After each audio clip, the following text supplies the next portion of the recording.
Bueno, tenemos el honor de tener al presidente Evo Morales. Para nosotros seguir siendo presidente. Digo, no te vas a ofender que te digamos presidente. No, muchas gracias. Los juristas, expertos en derecho me informan, haciendo una profunda evaluación legal, sigue siendo presidente. Seguir siendo presidente. ¿Hasta cuándo tenías, digamos, mandato? El mandato terminaba el 22 de enero de este año. Y 22 de enero, ahora. Sí, este mes. Faltan como 2 semanas. Sí. O sea, todavía 2 semanas te podemos ir presidente. Así es. Bueno, sí me estaba contando, ¿a qué hora arrancabas cuando eras presidente de Bolivia? Generalmente, casi siempre a las 4:30 de la mañana, ducharse casi media hora y a las 5 empezamos con el trabajo. Sí. Y cuando se trata de hacer ejercicios, a las 4 de la mañana hasta menos cuarto para las 4. Pero en buen estado entonces tenías. Sí. ¿Seguís jugando al fútbol? Sí. Sí. Acá ya tuve 4 partidos, perdí 1, gané 3. Ah, bueno, muy bien, muy bien. ¿Cuál es tu posición en la cancha? Delantero, adelante. 9, vas por las puntas, desbordás. Sí, cualquier parte. Bueno, más somos saloneros. ¿Sos goleador? A veces marcamos goles. A veces. Está bien, eso es importante. Dependiendo de cómo es el equipo contrincante. Ahora, pregunto, ¿te agarró una depresión post caída o no? Sí, llegué a México Deprimido. destrozado, no sabía qué había pasado, no sabía... Estabas en shock todavía. Sí, no entendía, porque este golpe ha sido como un contragolpe en el fútbol. Muchos nos hemos confiado, no tenemos un plan B, ahora nos estamos preparando para un plan B. Si hubiera otro golpe o otro fraude, que de verdad, porque de verdad los fraudes se informan de la OEA. ¿Ningún servicio de inteligencia tuyo te dijo, ojo presidente, que están tramando algo contra usted? Informaron algo. ¿Te informaron? No tan serio, pero faltaron 3 semanas para las elecciones. Una trabajadora del hogar me llamó y me dijo, en tal casa, tal día, algunos comités cívicos con los políticos decidieron hacer golpe y nombrar a su presidente.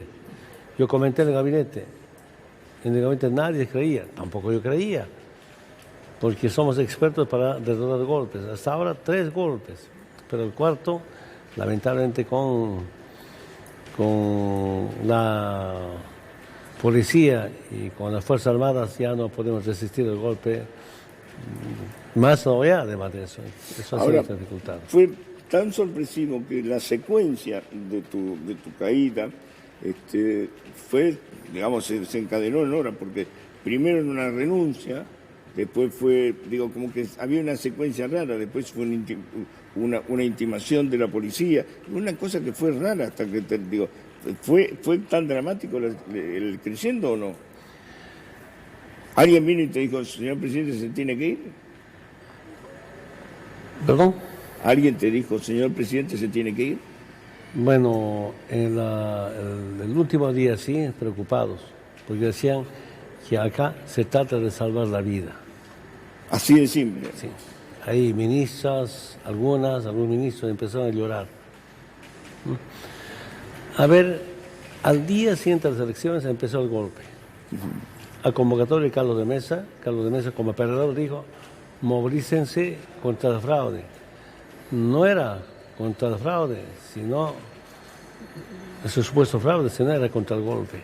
Era un golpe. Entonces, en la noche del día 21 de octubre empezaron a quemar tribunales electorales departamentales, sí, las ánforas correspondientes, no querían saber del voto indígena. Creció.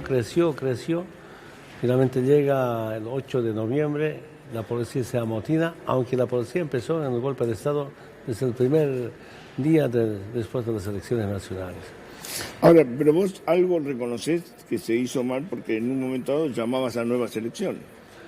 Llegaste a aceptar esa postura. Los últimos días, justamente para evitar hechos de sangre, evitar y pacificar Bolivia, yo dije, no hay problema, todo por Bolivia, renuncio a lo que hemos perdido, que haya nuevas elecciones, todo por Bolivia, para acabar con semejante violencia ejercitada por la derecha. Aunque hasta el último momento de mi renuncia no hubo ningún muerto a bala. Para mí, el derecho a la vida está por encima de cualquier derecho. Evité eso. Inclusive dije, ya renuncio a la candidatura si quieren nuevas elecciones. Que haya nuevas elecciones, nuevos miembros del Tribunal Supremo Electoral. Ni así quisieron. Y porque el proceso era derrocarte, definitivamente. Claro, sacar al Evo, amedrentar al movimiento social, al movimiento indígena, era violentamente intentar como hicieron al Palacio. Pero además de eso, hermano, debes saber, porque el día 11, para 11, nuestros movimientos sociales estaban convocándose, movilizándose para recuperar el Palacio. Yo estoy casi seguro, aunque pueda equivocarme, hubieran recuperado el Palacio, la Casa Grande del Pueblo. Pero la policía amotinada hubiera dado una masacre. Entonces yo dije, en mi gestión, que hayan muertos a bala, no puedo. Y por eso renuncié para evitar muertos. Ya, faltando días a la renuncia, repito nuevamente, que haya nuevas elecciones. Ya dejo lo que hemos ganado en primera vuelta, porque hasta ahora se demuestra que hemos ganado la primera vuelta. Todo por la vida. Nada, y después de, con tantos muertos, seguimos con la misma situación. Pero, digo, a ver, ¿el derrocamiento concreto fue los militares o fue la policía? Empezó la derecha boliviana, sí, y esto estaba preparado con anticipación, y desde Estados Unidos. ¿Y por qué Estados Unidos? Ha sido primero en felicitar a la policía y a las Fuerzas Armadas del golpe. Hasta ahora, en Argentina, en todo el mundo, defendiendo el golpe al gobierno de facto. Y por tanto, en la derecha boliviana, Carlos de Mesa, Camacho, los comités cívicos que estaban en paro, pero en rematar el golpe, policía y las Fuerzas Armadas, más la OEA con su informe preliminar. Ahora, hay una cosa que recién estábamos hablando, acá estaba el hijo del expresidente Alfonsín, que creo que te está esperando, quería conocerte seguramente. Estamos hablando de lo siguiente. En la Argentina, el gobierno de Evo Morales tenía un buen prestigio. No era un gobierno considerado ni populista, ni un gobierno que tuviera problemas. Digo, al revés, era un modelo de gestión exitosa. Digo, por eso llamó la atención la secuencia esta. Los economistas liberales en Argentina elogiaban el modelo boliviano, lo ponían como uno de los modelos a seguir. Digo, lo elogiaban, por eso llama la atención esto. Es decir, vos no tenías inflación, no había, tenían buen crédito internacional, pagaban tasas de interés 100 veces menos que la nuestra. Digo, tenía muy buen prestigio tu gobierno. ¿Por qué se fue deteriorando eso de ese modo? Al margen que es un golpe al indio, a los indígenas, al margen que es un golpe a las nacionalizaciones, sobre todo es un golpe a otro modelo económico. Sí. Usted sabe que en los foros internacionales, como sindicalista he participado en tantos, siempre gritamos, otro mundo... Cuando era muy joven te entrevistaba, cuando vos eras dirigente sindical, así que en todos los golpes que hubo en Bolivia. Sí. Entonces, ¿qué gritamos? Otro mundo es posible. Y nosotros desde Bolivia hemos demostrado, siendo un movimiento rumbo al socialismo, izquierdista, antiimperialista, anticapitalista, antineoliberal, que otro mundo es posible, y por eso el crecimiento económico. Y el capitalismo, el sistema capitalista no perdona que haya otra alternativa. El sistema capitalista te financiaba, te daba créditos a baja tasa. Si vos hubieras ido al Fondo Monetario Internacional a pedir plata, te lo hubieran dado, ¿no? Fondo cero. Pero vos no fuiste al fondo, nunca quisiste ir. He ido ahí a debatir con ellos, pero Fondo Monetario Internacional nunca nos han financiado. Banco Mundial algo, pero nos han chantajeado y están paralizados créditos del Banco Mundial. Eso sí, la CAF, BID, algún crédito de España, de Europa, algún crédito de China, pero el fondo cero de inversión mediante créditos. Entonces, hemos demostrado que sin fondo es posible otra Bolivia, sin sistema capitalista es posible otra Bolivia, pero el segundo golpe ha sido el golpe al litio, porque hemos desarrollado una política, un programa nacionalista, Hemos empezado a nacionalizar el litio. Tenemos un plan para 41 plantas de litio. 14 litio, como carbonato de litio, cloruro de potasio. ¿Ustedes son la mayor reserva de litio del mundo? Sí. La mayor. La mayor. Ya volamos por el 70% de reservas de litio en el mundo. Entonces, yo dije que tenemos que ser socios para mercado. Y para mercado se presentaron China, Europa, menos Estados Unidos. Estados Unidos no participó en esa industrialización de litio. Además de sin privado, Estado con otras reservas internacionales. Entonces, ¿cómo puede admitir Estados Unidos que haya una industria de litio que es futuro energético del mundo sin Estados Unidos? ¿Por qué digo esto? Porque cuando en Potosí el Comité Cívico empezó con el paro, los asesores de ese Comité Cívico, los dirigentes, estaban en paro, pero estaban haciendo una acción política, eran justamente asesores los chilenos y asesores extranjeros. Ahora, vos estabas hablando de la discriminación del indígena y de este tipo de cosas. Digo, ¿Bolivia había superado eso? ¿O no? Lo había superado. Pero, digo, de hecho, tenían un presidente que representaba esas minorías. Esa minoría, no son minorías, pero digo, vos eras un presidente de origen absolutamente genuino, el indígena. Yo estaba convencido que habían cerrado la llamada media luna. Sí. ¿Te recuerdas que quieren dividirse los departamentos de Tarija, Cochabamba, Tarija, Santa Cruz, Pando y Beni? Que con voto, luna llena. Estaba cerrado, pensé que estaba cerrado el racismo y el fascismo. Sí, pero todos creíamos eso. Otra vez renace de pequeños grupos y con tantas mentiras. Usando a Dios para hacer odiar al prójimo, rezando para hacer discriminar, la Biblia contra la familia. A veces me hace recordar los tiempos de Inquisición. Fatal. Pequeños grupos con tanta mentira, usando redes sociales, ni se imaginan. Bueno, Camacho entró a la Casa de Gobierno, Camacho con la Biblia y un arma, digo, por eso llamaba la atención. Pero era como una especie de vuelta atrás de siglos. En Bolivia, yo diría, tenemos doble religión. Somos católicos, pero estamos en el rito de la Madre Tierra. Son evangélicos algunos, por ejemplo, metodistas, he visto adventistas, he visto bautistas, son de esa secta religiosa, pero también hacen el rito de la Madre Tierra. Normal eso, pero desconociendo y usando. Yo no puedo entender cómo se puede usar la Biblia contra la familia, para hacer odiar, rezar para hacer odiar, pero confundiendo a la población mediante los medios de comunicación, pero también redes sociales, y ahí viene este golpe. A ver, digamos, una población confundida, una población informada, digo, Bolivia no era una población que no tuviera información, digo, ¿cómo fueron tramando la derecha todo esto? ¿En silencio o vos ya lo veías venir? No te digo llegar a la idea del golpe, pero supongo que te debes haber dado cuenta, ¿o no? Las redes. ¿No lo percibiste? Las redes en la clase media, clase alta, el campo dura resistencia, en los momentos son dura resistencia, pero lo peor es cuando ya la policía, supuestamente apuntada, pero era golpista, o las Fuerzas Armadas, de noche a la mañana cambian y dicen Evo renuncia. Ahí no podías cómo enfrentar con los movimientos sociales. Enfrentarlo, repito nuevamente, era una gran masacre. Evité en mi gestión esa gran masacre. No, eso yo no entiendo.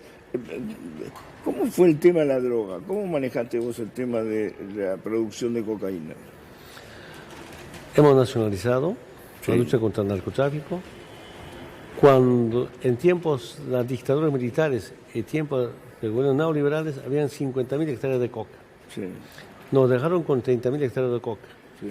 Nosotros hemos bajado a 20.000, 22.000, 20.000 hectáreas de coca, legales por ley nacional. Sin base legales.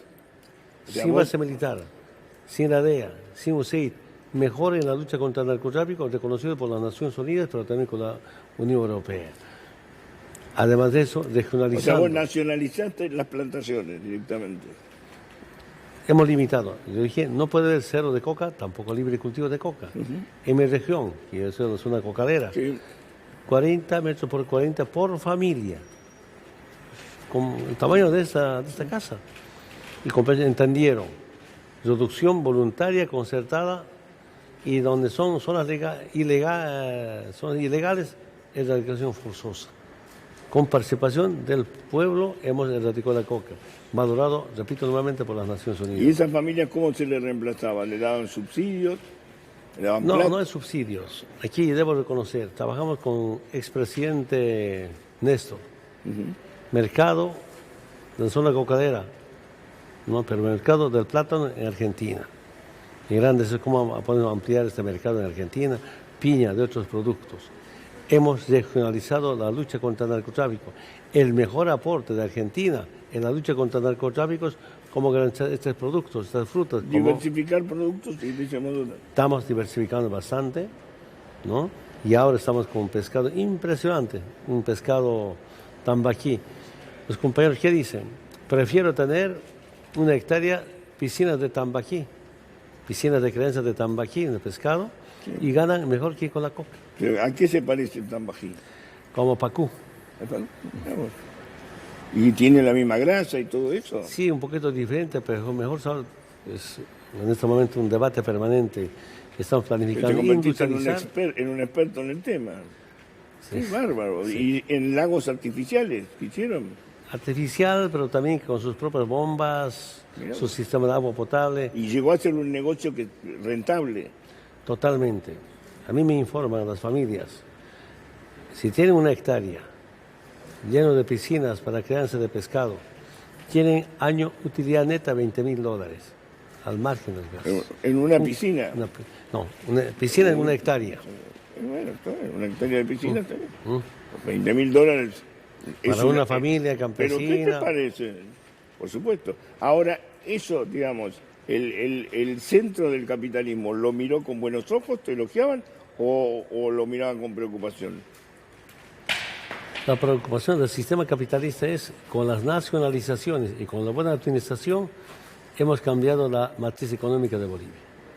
No hay una dependencia, hay socios extranjeros en las inversiones, especialmente los extranjeros o empresas extranjeras prestan servicio en temas de hidrocarburos, en temas de instalación de industrias, pero también ahora estamos dando un paso importante, la APP, acuerdo público-privado, una forma de cómo garantizar la economía plural.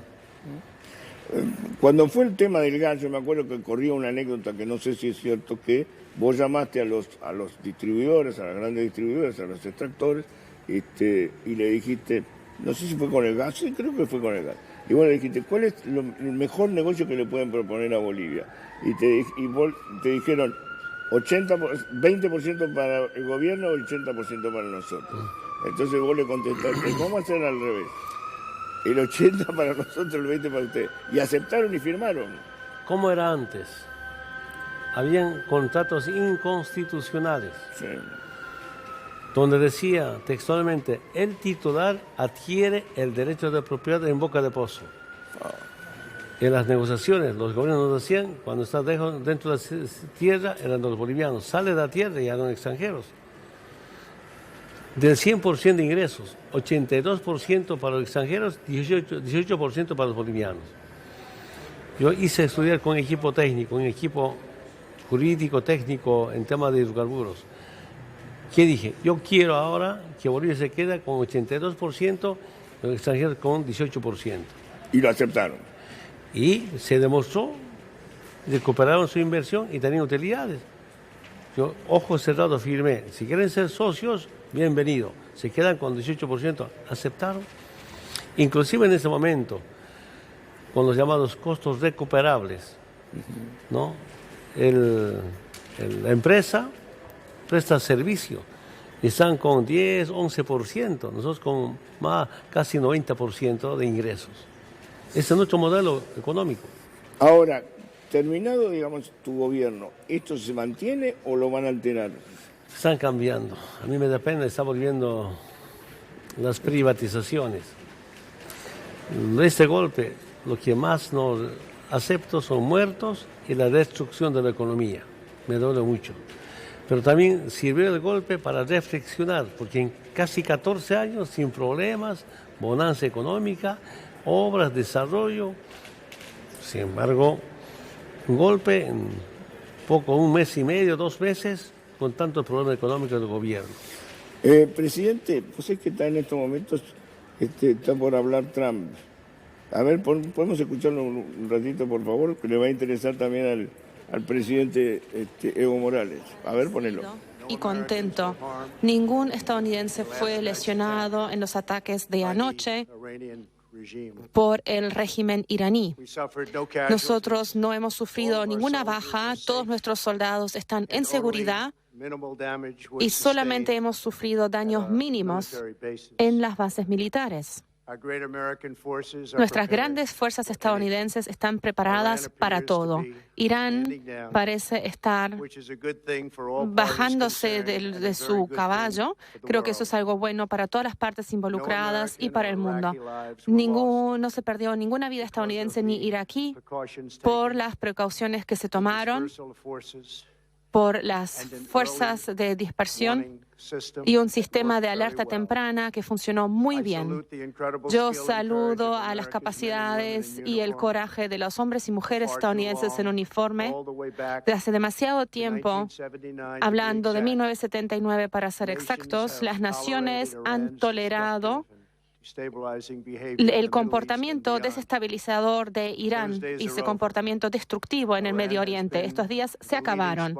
Irán ha sido el patrocinador líder de las armas nucleares y del terrorismo, lo que amenaza al mundo civilizado. Nunca permitiremos que eso acontezca.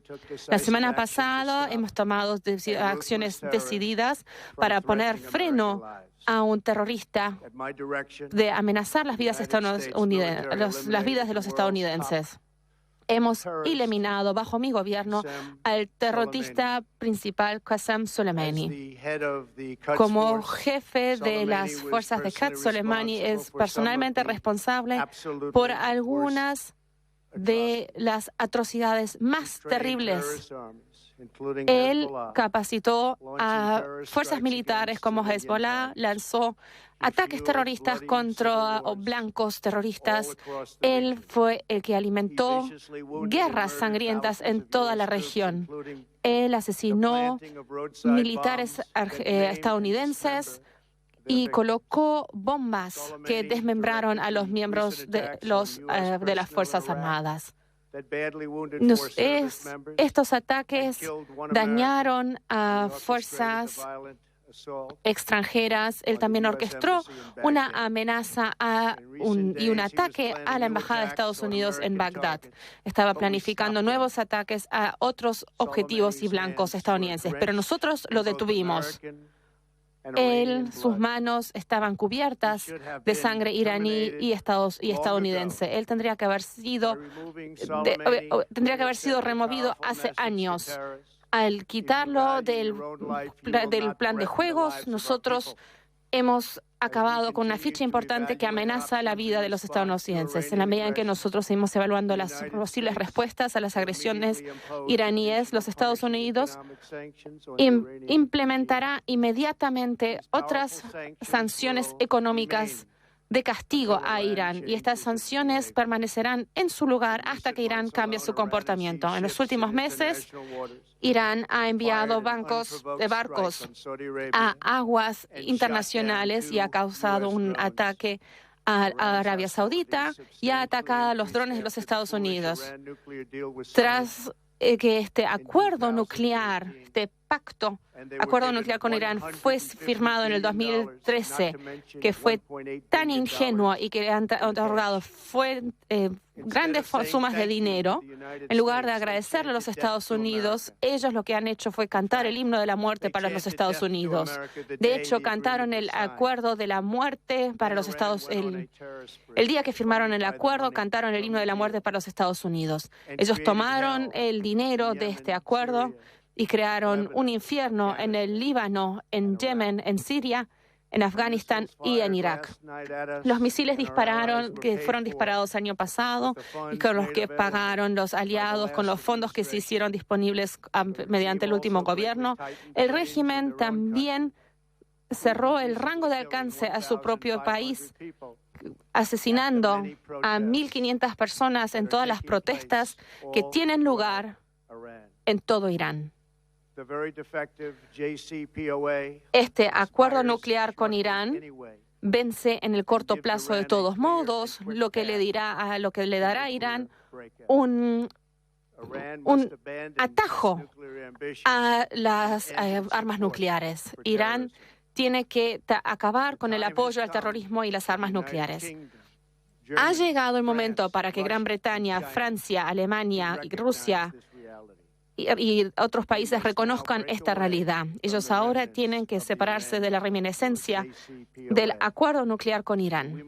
Y nosotros todos debemos trabajar conjuntamente para lograr un acuerdo con Irán para que el mundo sea un lugar más pacífico y más seguro. También tenemos que firmar un acuerdo para que Irán pueda prosperar y tomar ventaja de su potencial. Irán puede ser un gran país. Paz y estabilidad no puede prevalecer en el Medio Oriente en la medida en que Irán siga fomentando la violencia, el odio y la guerra. El mundo civilizado debe enviar un mensaje unificado y claro al régimen iraní.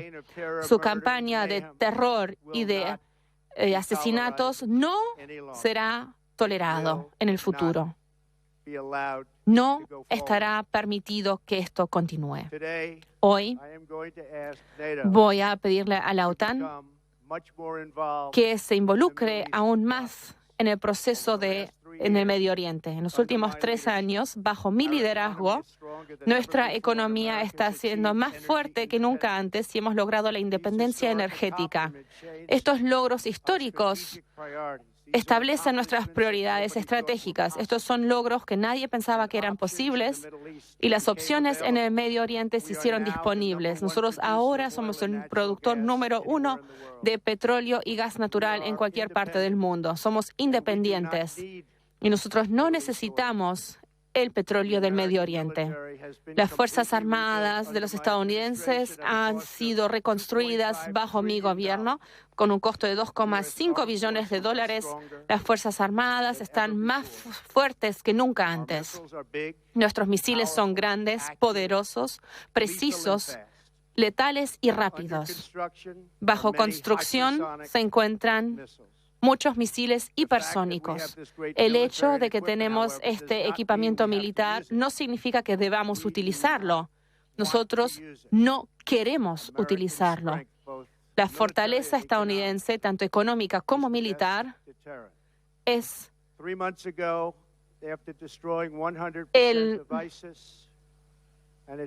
el mejor disuasor.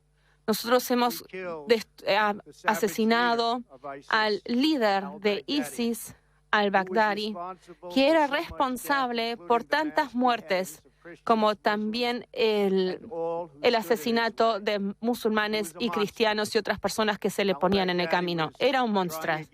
Ali-Baghdadi estaba intentando reconstruir el califato de ISIS y falló. Miles y miles de luchadores fueron capturados o asesinados durante mi gobierno. ISIS es un enemigo de Irán y nosotros debemos trabajar conjuntamente con estas responsabilidades compartidas. Por último, para los líderes y para el pueblo iraní, nosotros queremos que ustedes tengan un futuro, un gran futuro que ustedes se merecen. Un futuro de armonía, prosperidad y armonía con las naciones del mundo. Los Estados Unidos está listo para abrazar el proceso de paz con todos aquellos que la buscan. Queremos agradecerles y que Dios bendiga a los Estados Unidos. Muchísimas gracias. Gracias. Gracias. Bueno, hubo un mensaje donde está incluido Bolivia también, en el autoabastecimiento.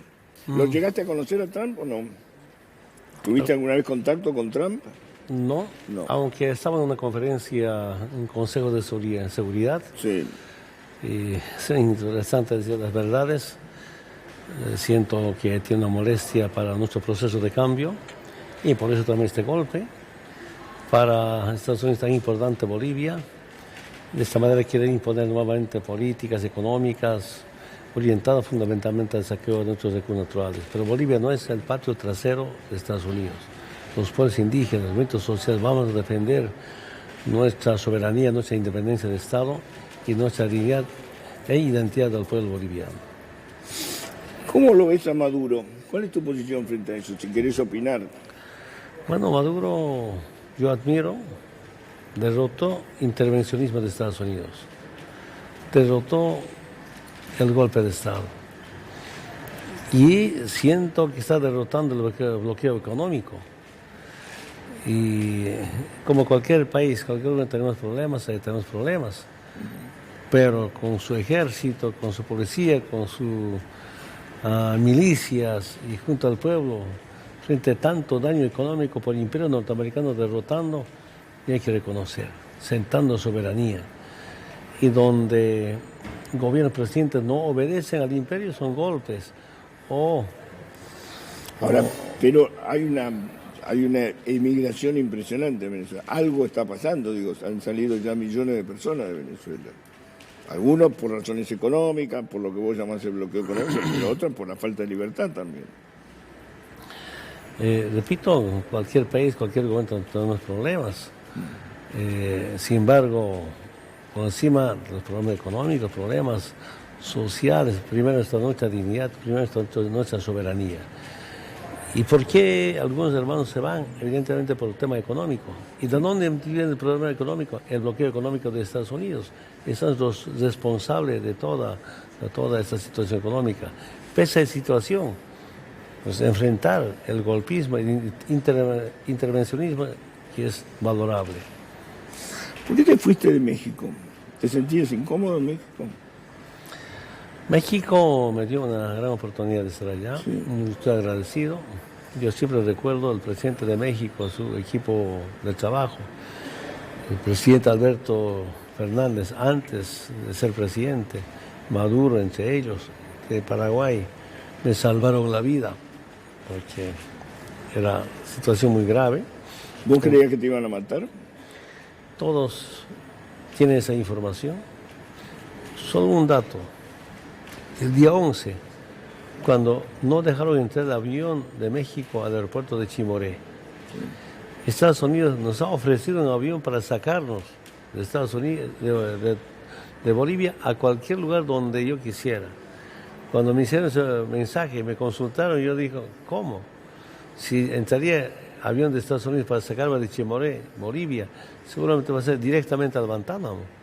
¿Cómo puedo creer? ¿Vos crees que te llevaban a Guantánamo preso? ¿Cómo podía creer? No, era un pensamiento razonable. Lo pensaste vos, te dijeron, ojo que te van a llevar.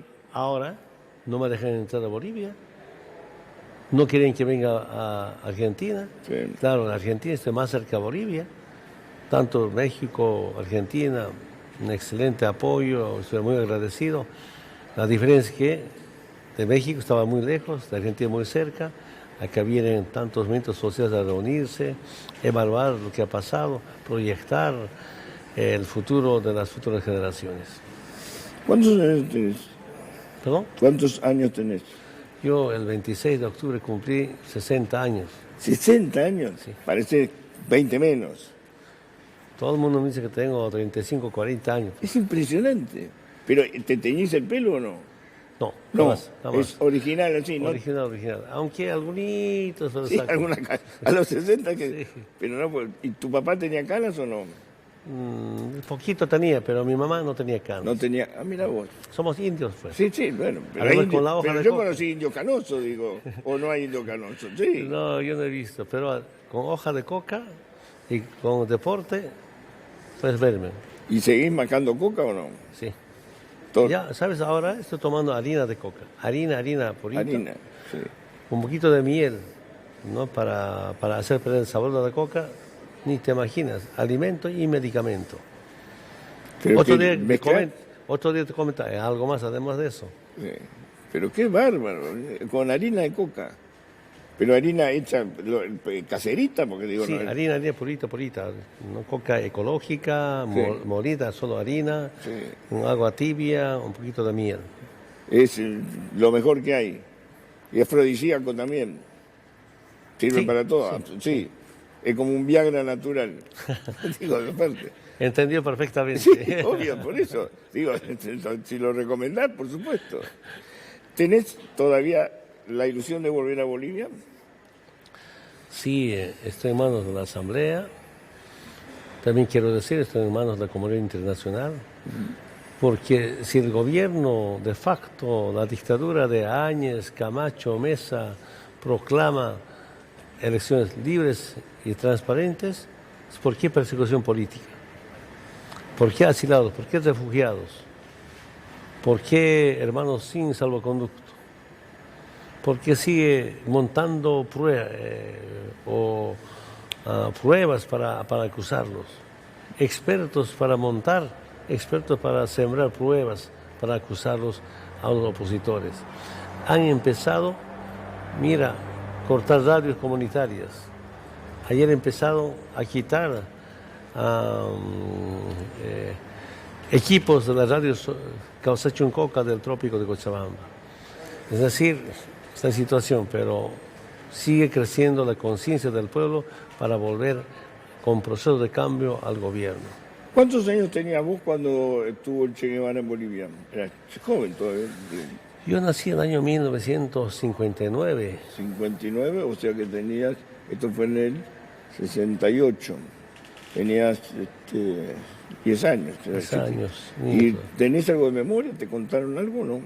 ¿No? ¿Te contaron algo? ¿Tenés memoria de lo que pasó? Sí, impresionante la lucha de Che Guevara. Inclusive yo conocí a algunos compañeros de edad en el trópico de Cochabamba que estaban preparando para que el Che entre al trópico de Cochabamba. Sí. Impresionante cómo se organizaron, cómo aprendieron a ser médicos, algunos ser guerrilleros, algunos temas de solidaridad, algunos como de protocolo, toda una estructura organizada, montada en el trópico de Cochabamba. Pero el pueblo no lo entendió eso. No, lamentablemente no entendió. No lo entendió. Te digo porque yo estuve en la recorrida de los 8 meses que hizo el Che ahí en Bolivia, yo estuve prácticamente viviendo ahí. Y la gente como que como que se equivocó del lugar. Yo fui hasta La Higuera, Valle Grande, sí. Conversé con algunos compañeros, algunos muy bien, algunos comentan mal. Faltaba ideologizar por entonces al movimiento campesino indígena originario. ¿Nacho Camacho lo conociste? ¿Lo conociste? Sí, yo nunca vi, nunca tuve ninguna reunión. ¿Nunca tuviste una reunión? ¿Sabías de su odio o no? Sí, sus abuelos eran falangistas. Su papá hizo mucha plata con la dictadura de Banzer. Es de familia racista, fascista. Basta recordar, si es falangistas y banceristas, puedes imaginarte. Lo cierto es que en este proceso no tuvieran así un enriquecimiento tan ilegal como antes. Esa es la bronca que nos tuvieron. Aquí todos tienen derecho a hacer plata, empresas comunitarias, familias, pero legalmente. Y afectar intereses económicos, sea lucha contra la corrupción o una lucha, un trabajo sano, ha sido tan grave. Ellos se organizan para conspirarnos y para golpearnos. ¿Te sentís cómodo en la Argentina? Bien. Bien, cómodo. Muy bien. ¿No te levantás a las 4 de la mañana? No, solo a las 5 de la mañana. ¿Sí? Para leer periódicos mediante la computadora. ¿Tenés posición tomada sobre lo que está pasando en Medio Oriente? Sí, poco información, pero lamento mucho lo que está pasando. Esperamos que no derive a una tercera guerra mundial. Lamento la agresión de Estados Unidos. Yo digo, todos luchamos por la paz mundial, pero solo va a haber paz si hay justicia social. La paz no es con bases militares, la paz no es con militarizaciones, la paz no es con intervenciones. Esa es nuestra profunda diferencia. Y nosotros como garantizamos, mira, en la gente popular, gente humilde, con políticas, con programas sociales. Si uno quiere tener casa, se donaba el 80% del costo de la casa, 20% que se aporte. Este 80-70% no era crédito. Pequeños programas productivos, 70-80% dona al Estado, 20 o 30% su responsabilidad. Así hemos bajado la pobreza. Cuando llegamos al gobierno, 38.2% de extrema pobreza. Y año pasado llegamos a menos del 15% de extrema pobreza. Y con motivo del Bicentenario tenemos planes para llegar a menos del 5% de extrema pobreza. Todavía estás a tiempo. Si no lo haces en esta gestión, lo harás en la próxima. Digo, en algún momento podrás llevarlo adelante. Y el plan era el secreto, que es integrar a la gente. Unir. Yo, desde el sindicalismo del movimiento campesino, nos hemos unido con muchos sectores. Mira, de 1825 hasta el 2005, un presidente promedio cada 2 años. Recordamos, había golpes. Golpes. Y todo récord. En lo democrático, casi 14 años. En lo económico, cuando llegamos al gobierno, 9.000 millones de dólares del PIB. Ante año pasado, diciembre, dejamos con 40.800 millones de dólares del PIB. En 20 años de privatizaciones, 3.000 millones de dólares de renta petrolera. En 13 años, 38.000 millones de dólares de renta petrolera. Cuando llegamos al gobierno, 1.700 millones de reservas internacionales. Y cuando llegamos al 2015, 15.000 millones de dólares. Con la industrialización bajamos, deben estar sobre 10.000 millones de dólares, pero cuando llegamos a apenas 1.700 millones de reservas internacionales. Evo, en los ratos libres, danos algunos consejos, porque nosotros tenemos unos cuantos problemas parecidos. De integración tenemos problemas también y de crecimiento. Ha sido un enorme honor tenerte acá, presidente. Muchas la gracias. verdad que es un honor tenerte. Aprendimos muchas cosas, aprendimos a conocer, y además la fórmula esta de la miel con la harina, con la harina de coca, que te puedo asegurar que se va a popularizar. Es que importar la harina de coca. Sí, obviamente, a partir de ahora tienen más que el litio, tenés que exportar eso, no el litio. Presidente, muchísimas gracias. Vamos a hacer nosotros un pequeño corte, un honor tenerte acá. Qué amable, y un placer. Sí, vamos a un pequeñísimo corte y ya volvemos, dale.